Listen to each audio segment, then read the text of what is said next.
ठाणाचा एक एक दगड आहे जो आम्ही देगलूरकडून आणलेला आहे आणि भगवान गडावर ज्ञानोबांचं न भूतो न भविष्यती एवढं मोठं मंदिर 3 बाय 3च्या एका दगडामध्ये आम्ही ते मंदिर बांधतोय आणि मला अभिमान आहे ऊसतोड कामगार बांधतात.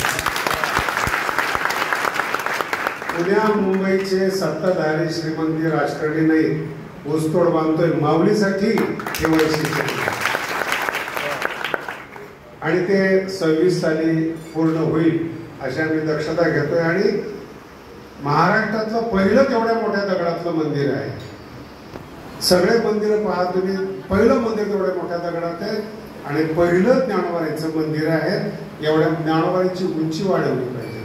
किमान ज्ञानोबांचे एक वारकरी एवढं मोठं मंदिर बांधू शकतो करील ते काय.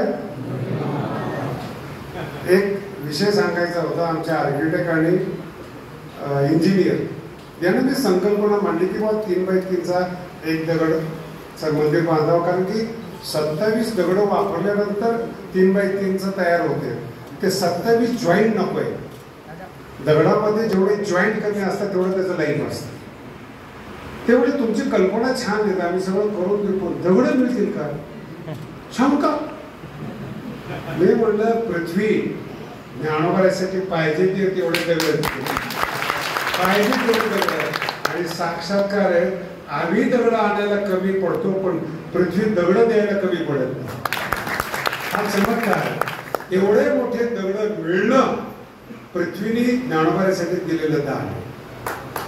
म्हणून आपण सगळ्यांनी उद्यापासून सुवर्ण महोत्सव सुरू होतोय.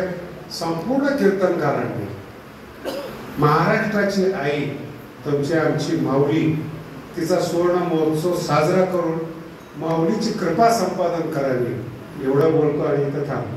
जय विठ्ठल जय जय विठ्ठल.